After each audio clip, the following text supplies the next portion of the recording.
জাতীয় সংসদ নির্বাচন ও গণভোট উপলক্ষে বুধবার নির্বাচনী ইস্তেহার অনুষ্ঠানের আয়োজন করে উপজেলা প্রশাসন। অনুষ্ঠানে চেয়ারে বসা নিয়ে বাকবিতণ্ডা শুরু হয় বিএনপি জামাতের কর্মী সমর্থকদের মধ্যে। মুহূর্তেই সারা দেশে নির্বাচনী প্রচার জমে ওঠার সাথে সাথে বাড়ছে পাল্টাপাল্টি অভিযোগ আর সংঘর্ষ। বুধবার শেরপুরের শ্রী বড়দিতে বিএনপি ও জামাত কর্মীদের সংঘর্ষে নিহত হয়েছেন উপজেলা জামাতের সেক্রেটারি রেজল করিম। এ সময় আহত হয়েছেন অন্তত 30 জন। অন্যদিকে ও জামায়াত প্রার্থী ও কর্মীদের মধ্যে এক পর্যায়ে ধাওয়া পাল্টা ধাওয়া শুরু হয় এবং কয়েকশো চেয়ার ভাঙচুর করা হয়।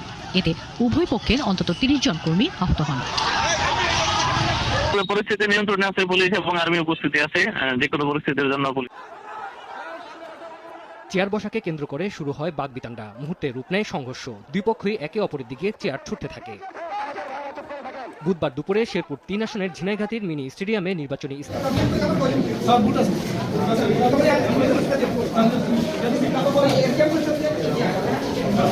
আপনি মরে গেছেন। উদ্দেশ্য কিন্তু ছিল কি, একদম ফাড়াই ফেলবো, বড়াই ফেলবো, মাইরা ফেলবো।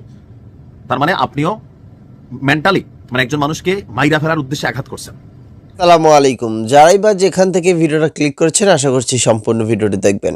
নির্বাচন আগামী 12 ফেব্রুয়ারি, কিন্তু 12 ফেব্রুয়ারির আগেই ইতিমধ্যেই কি হচ্ছে বাংলাদেশে আপনারা তা দেখতেই পাচ্ছেন। বিএনপি জামাতের মধ্যে কিন্তু কঠিন সংঘর্ষ হয়েছে। প্রিয় দর্শক, এই সংঘর্ষের মধ্য দিয়েই সেনাবাহিনী তারাও কিন্তু আহত হয়েছেন এবং সেই সাথে জামায়াত নেতা তিনি পরকালে চলে গেছেন। যাই হোক, এই বিষয় নিয়ে আমরা বিস্তারিত আরও কথা বলবো। সেখানে সর্বশেষ পরিস্থিতি কি শেরপুরের আমরা দেখে আসি ভিডিও স্ক্রিনে। জাতীয় সংসদ নির্বাচন ও গণভোট উপলক্ষে বুধবার নির্বাচনী ইস্তেহার অনুষ্ঠানের আয়োজন করে উপজেলা প্রশাসন। অনুষ্ঠানে চেয়ারে বসা নিয়ে বাকবিতণ্ডা শুরু হয় বিএনপি জামাতের কর্মী সমর্থকদের মধ্যে। মুহূর্তেই ছড়িয়ে পড়ে উত্তেজনা, শুরু হয় সংঘর্ষ। আহত হন উভয় পক্ষের অন্তত 70 জন মানুষ। সংঘর্ষে গুরুতর আহত হন শ্রীবর্ধী উপজেলা জামাতের সেক্রেটারি মাওলানা রেজাউল করিম। রাতেই ময়মনসিংহ মেডিকেল কলেজ হাসপাতালে নেয়ার পথে মৃত্যু হয় তার। এ বিষয়ে অভিযুক্তদের দ্রুত আইনের আওতায় আনার দাবি জানান নিহতের স্বজন ও জামাত নেতারা। পিছন দিক থেকে মাহমুদুল হক রুবেল, যিনি ধানের শীষ মার্কা নিয়ে নির্বাচন করছেন, তার নেতৃত্বে সন্ত্রাসী হামলায় আমাদের প্রায় শতাধিক ব্যয় আহত হয়েছে। আমরা এই ঘটনার তীব্র নিন্দা জানাচ্ছি। ওই সময় আমার ভাইয়েরা নিরস্ত্র ছিল, আর পিছন থেকে মাহবুব হাসান রুবেল নেতৃত্বে সন্ত্রাসী বাহিনী এসে আমাদেরকে হামলা করে। ভবিষ্যৎ হোক নিরাপদ, বিনিয়োগ হোক বিশ্বস্ত, আর আমার পছন্দ সল্ট বে। ওয়েলকাম টু সল্ট বে। অন্যদিকে এই ঘটনার জন্য জামাতে ইসলামীকেই দায়ী করেন শেরপুর 3 আসনের বিএনপি প্রার্থী মাহমুদুল হক রুবেল। তিনি বলেন, জামাত পরিকল্পিতভাবে এ ঘটনা ঘটিয়েছে। 12 জন এসে আমারে হামলা করে আমার উপর আঘাত করার পরে আমি অনেক অসুস্থ হয়ে যাই। জামাতের লোকজন এসে আমাদের লাঠি সুটা বা অনেক কিছু দিয়ে আমাদের পেটায়। প্রশ্ন বলছে যে কিছু চেয়ার ছাড়েন, তারা চেয়ার না ছেড়ে উল্টা স্লোগান দিয়ে পরিবেশটাকে নষ্ট করে ফেলে এবং তাদের প্রত্যেকের কাছে দেশীয় অস্ত্র ছিল। ভিডিও ফুটেজের মাধ্যমে যারা এই হামলা আমাদের উপর করেছে তাদের জরুরি ভিত্তিতে শাস্তির দাবি করি, গ্রেফতার দাবি করি। ঘটনার পর থেকে এলাকায় থমথমে পরিবেশ। চেয়ার বসাকে কেন্দ্র করে শুরু হয় বাকবিতণ্ডা। মুহূর্তে রূপ নেয় সংঘর্ষ। দুই পক্ষই একে অপরের দিকে চেয়ার ছুটতে থাকে। বুধবার দুপুরে শেরপুর 3 আসনের ঝিনাইগাতীর মিনি স্টেডিয়ামে নির্বাচনী ইস্তেহার পাঠ অনুষ্ঠানের আয়োজন করে উপজেলা প্রশাসন। মঞ্চের সামনের সারিতে বসাকে কেন্দ্র করে বাকবিতণ্ডায় জড়ায় বিএনপি ও জামায়াতের নেতাকর্মীরা। ধাওয়া পাল্টা ধাওয়ার এক পর্যায়ে কয়েক দফা সংঘর্ষে জড়ায় দুই পক্ষ। খবর পেয়ে ঘটনাস্থলে পৌঁছে পরিস্থিতি নিয়ন্ত্রণে আনে পুলিশ ও সেনাবাহিনী। সংঘর্ষে আহত হন উভয় পক্ষের শতাধিক নেতাকর্মী। গুরুতর আহতদের ভর্তি করা হয় উপজেলা স্বাস্থ্য কমপ্লেক্সে। উন্নত চিকিৎসার জন্য গুরুতর আহত শ্রীবরদী উপজেলা জামায়াতের সেক্রেটারি রেজল করিমকে ময়মনসিংহ নেয়ার পথে রাত 9:15টার দিকে তার মৃত্যু হয়। রেজল ভাই বিদায় হয়ে গেছে, আমি কল্পনাও করতে পারি না এই বিএনপির এই নির্মম হামলা। আরো 50-60 জন ভাই আহত আছে।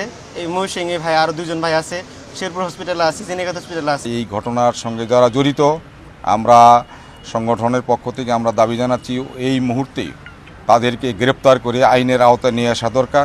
এদিকে রেজাউল করিমের মৃত্যুর সংবাদ পাওয়ার পর তার গ্রামের বাড়িতে নেমে আসে শোকের ছায়া। দোষীদের দৃষ্টান্তমূলক শাস্তির দাবি তাদের। একে চিহ্নি করে এত আঘাত দিয়ে মারলো, কিন্তু এর বিচারটা এখন কে করবে? এদিকে এই হামলার সাথে জড়িত নয় বলে দাবি করেছে বিএনপি, আর জড়িতদের ধরতে অভিযান শুরু করেছে পুলিশ। শুরুতেই তারা সমস্যা শুরু করছে, লোকজন নিয়ে যে চেয়ার দখল করে ফেলছে, চেয়ারের খালি নেই, টিউনার সব অনুরোধ করতেছে। পরবর্তীতে এই তো চেয়ার নিয়ে তারা জ্বালানি শুরু করছে। আমাদের লোক ছিল অনেক কম। এ ব্যাপারে আইনি প্রক্রিয়া চলমান আছে এবং আমরা জড়িতদের বিরুদ্ধে আইনানুগ ব্যবস্থা অব্যাহত রেখেছে এবং শীঘ্রই এদেরকে আইনের আওতায় নিয়ে আসতে পারবো বলে আমরা আশা রাখি। সংঘর্ষের ঘটনায় শেরপুর জেলা বিএনপির কমিটি স্থগিত করেছে কেন্দ্রীয় কমিটি। সময় সংবাদ, শেরপুর। একটা হাদিস দিয়ে কথা শুরুটা করতে চাই। দুইজন ব্যক্তি যখন একে অপরকে হত্যার উদ্দেশ্যে আঘাত করলো, তো যেই মারা গেল আরেকজন যে বাইচা গেল, দুইজনে কিন্তু অপরাধী আল্লাহর দরবারে। কেন? কারণ আপনি আমারে ঘাই দিয়েছেন, আমার উপরে লাগছে অথবা লাগানে আমি বাইচা গেছি, আর আমি দিছি, আপনি মরে গেছেন। উদ্দেশ্য কিন্তু ছিল কি, একদম ফাড়াই ফেলবো, বড়াই ফেলবো, মাইরা ফেলবো। তার মানে আপনিও মেন্টালি মানে একজন মানুষকে মাইরা ফেলার উদ্দেশ্যে আঘাত করছেন। দেখেন, নির্বাচনের আর মাত্র অল্প কদিন বাকি, কিন্তু সারা দেশে যে পরিস্থিতি তৈরি হচ্ছে, সেখানে ডক্টর ইউনূস সরকারের পক্ষে আইন শৃঙ্খলা পরিস্থিতিকে মেনটেন করা অথবা যারা অপরাধী তাদের বিরুদ্ধে শক্তিশালী কোনো ব্যবস্থা নেওয়া আসলে সম্ভব না। জামাতের একজন বড় নেতা, আপনার জামাতের যে বড় নেতা, গতকালকে শেরপুরে আমরা দেখলাম, শেরপুরের ঝিনাইগাতি উপজেলায় নির্বাচনী ইশতেহার ঘোষণা অনুষ্ঠানকে কেন্দ্র করে জামাত এবং বিএনপির নেতার কর্মীদের মধ্যে যেইভাবে চেয়ার ভাঙ্গা ভাঙ্গি, দৌড়া দৌড়ি, পিটাপিটি হয়েছে, সবাই ভিডিওটা দেখছেন না? আমার কাছে মনে হয়েছে যে মাত্র তো শুরু, অনেক কিছু বাকি গুরু। গতকালকে ঠিক একদিনেই বাংলাদেশের বিভিন্ন জায়গায় হাত পাখার নারীদের সাথে জামাতের নারীদের, না জানি হাত পাখার নারীদেরকে আপনার মারছে হচ্ছে জামাতের নেতারা, আবার জামাতের মহিলা প্রার্থীকে মারছে কারা নাকি কারা। বিএনপির সাথে জামাতের সংঘর্ষ বেশ কিছু জায়গায় হয়েছে, অনেকে আহত হয়েছে, আর সর্বশেষ মারা গেছে মিনস তাকে হত্যা করা হয়েছে শ্রী বরদী উপজেলা জামায়াতের সেক্রেটারি রেজাউল করিম। গতকালকে দিবাগত রাত 10:15টায় তিনি মারা গিয়েছেন। বিকেল থেকে রাত পর্যন্ত চলছিল এই সহিংসতা। তাহলে প্রশাসন সেখানে আমরা দেখছি গেছে, পুলিশ, সেনাবাহিনী, বিজিবি, তবে এটা একদম শেষ মুহূর্তে মেবি, আমি জানি না, নাকি না তাদের সামনে আসলে এই ঘটনা ঘটছে। বলা হচ্ছে যে আপনার তথ্য অনুযায়ী বিকেল থেকে রাত পর্যন্ত বেশ কয়েক ঘন্টা এই সহিংসতা চলছে, এমনকি এখানে প্রায় 200 ব্যক্তি আহত হয়েছেন। আহতদের মধ্যে আইন শৃঙ্খলা রক্ষাকারী বাহিনীর সদস্যরা রয়েছেন। কারণ আমি দেখছিলাম পুলিশ দাঁড়ায় আছে, বাট কেউ করে মানতেছে না, পুলিশও ভয়ে আছে। মানে এইসব ঘটনায় পুলিশকে মবের মধ্যে ফালাই দেওয়া হতে পারে, ঘটনা ঘটাই দেওয়া হতে পারে। তো যতদূর দেখা গেল যে মোটর সাইকেলও পোড়াই দেওয়া হয়েছে। 2 সাংবাদিক সহ কয়েকজন গণমাধ্যম কর্মীও আহত হয়েছেন। প্রত্যক্ষদর্শীরা বলছে শেরপুর 3 শ্রী বরদী ঝিনাইগাতি এই আসনে প্রার্থীদের উপস্থিতিতে ঝিনাইগাতি মিনি স্টেডিয়াম মাঠে নির্বাচনী ইশতেহার ঘোষণা অনুষ্ঠানের আয়োজন করেছিল উপজেলা প্রশাসন। অনুষ্ঠানে জামায়াত প্রার্থী নুরুজ্জামান বাদলের সমর্থকরা আগে থেকে মঞ্চের সামনে আসন গ্রহণ করেন। পরে বিএনপি প্রার্থী মাহমুদুল হক রুবেলের সমর্থকরা মাঠে আসলে আপনার পেছনে বসাকে কেন্দ্র করে উভয় পক্ষের মধ্যে বাকবিতণ্ডা এবং পরে তা সংঘর্ষে অবস্থান নেয়। অর্থাৎ কে সামনে বসবে, গাড়ির সামনের সিটে বসে একটা মজা আছে। তো প্রোগ্রামের মধ্যেও চেয়ারের সামনের সিটে বসলে নেতা সরাসরি দেখে, ভিডিওতে কোনো ডিস্টারবেন্স হয় না, কিন্তু পিছন থেকে দেখলে বা ভিডিও করলে ডিস্টারবেন্স হয়। প্রত্যক্ষদর্শীদের বক্তব্য যে আপনার প্রথম দফায় সংঘর্ষের পর সন্ধ্যার দিকে জামাত প্রার্থী তার সমর্থকদের নিয়ে স্টেডিয়াম এলাকা থেকে বাজারের দিকে যেতে চাইলে আইন শৃঙ্খলা বাহিনী বাধা দেয়। বাধা অতিক্রমের চেষ্টা করলে দ্বিতীয় দফায় আরো বড় ধরনের সংঘর্ষ শুরু হয়। সন্ধ্যা 6টা থেকে রাত 8টা পর্যন্ত থেমে থেমে সংঘর্ষ চলে। আহতদের ঝিনাইগাতি উপজেলার স্বাস্থ্য কমপ্লেক্স এবং শেরপুর হাসপাতালে পাঠানো হয়েছে। আর এই সংঘর্ষে গুরুতর আহত শ্রীবরদী উপজেলা জামায়াতের সেক্রেটারি, তিনি রাত 10:15টার দিকে ময়মনসিংহ মেডিকেল কলেজ হাসপাতালে শেষ নিঃশ্বাস ত্যাগ করেন। আর এ নিয়ে পুরো বাংলাদেশ জুড়ে গতকালকে দেখছি যে ডাকসুতে বিক্ষোভ হয়েছে, বিভিন্ন জায়গায় ফেসবুকে গরম। দেখো বিএনপি জামাতের প্রথম উইকেট ফালাই দিল। এখানে আসলে যেই সিস্টেমটা ছিল, এই সিস্টেমের মধ্যে আমি দেখছি ঘটনাটা মানে কে যে কারে সবাই মারার উদ্দেশ্যে কিন্তু বাড়ি দিচ্ছিল। ভাগ্য ভালো যে একজন মারা গেছে, বাকিরা মারা যায়নি, তবে আহত হয়েছে 200-র কাছাকাছি। এখন এগুলো থেকে আসলে বের হওয়া দরকার। এই যে ঢাকা 8-এ নাসিরউদ্দিন পাটোয়ারি প্রতিদিন যেভাবে মির্জা আব্বাসকে গুতায়, একদিন যদি ঠিকই এলো খেপা যায়, তাহলে নগদে দেখবেন সেখানে আরেকটা ঘটনা ঘটবে, অথবা নেতা কর্মীদের যেভাবে তিনি শান্ত করে রাখছেন। তো সবকিছু মিলিয়ে জামাত এবং বিএনপির মধ্যে যে সকল সংঘর্ষ হচ্ছে তা জামাতের জন্য কল্যাণকর না, আর বিএনপির জন্য তো মোটেই না। তবে জামাতকে অনেকে যারা দুর্বল ভাবেন তাদের জ্ঞাতার্থে বলছি, জামাত কিন্তু এখন বদলাই গেছে আগের মতন আগিলা দিন নাইরে নাতি খাবলায়া খাবলায়া চিনি খাইতে। সো জামাত ভাইব দিচ্ছে, রিয়াকশন দিচ্ছে, এমনকি প্রয়োজনে মাঠে লাঠিও হাতে তুলে নিচ্ছে, অন্যান্য মেশিনারিজও নিচ্ছে। তো সবকিছু মিলিয়ে আমার কাছে মনে হয় নির্বাচনের আগে এটা বিচ্ছিন্ন ঘটনা যদিও, কিন্তু এই ঘটনাগুলো আর কন্টিনিউ ঘটতে থাকবে। সরকারের সরকার যাবে, রাজার ছেলে রাজা হবে, মন্ত্রীর ছেলে মন্ত্রী। সারা দেশে নির্বাচনী প্রচার জমে ওঠার সাথে সাথে বাড়ছে পাল্টাপাল্টি অভিযোগ আর সংঘর্ষ।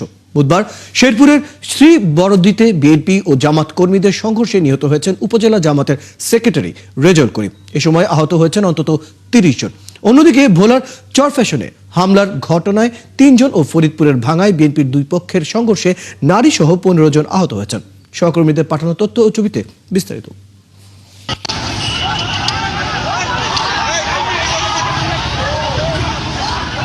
শেরপুরের ঝিনাইগাতিতে বিভিন্ন দলের প্রার্থীদের নির্বাচনী ইশতেহার পাঠের কর্মসূচির আয়োজন করে উপজেলা প্রশাসন।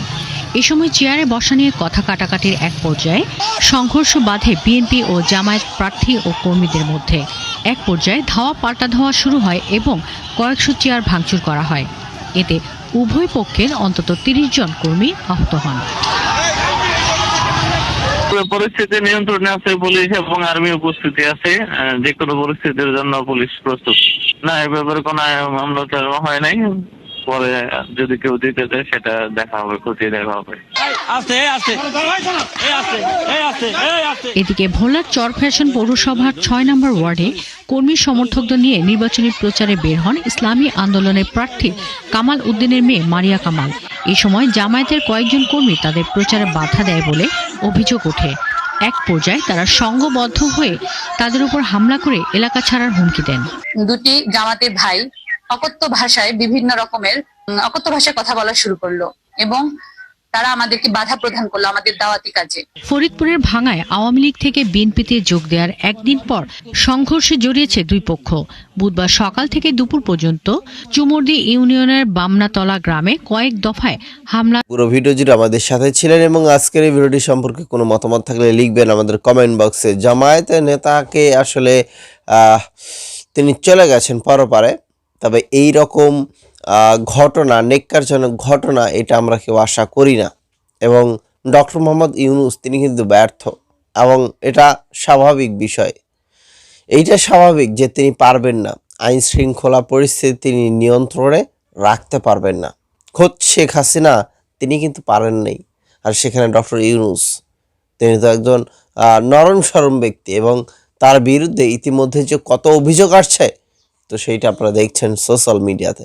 যাই হোক, সামনে তো নির্বাচন, আরও কত কিছু হবে, কত লোক মারা যাবে, কত বিএনপি জামায়াত কত সংঘর্ষ হবে, সেটা হয়তো আমরা দেখব আগামী দিনে।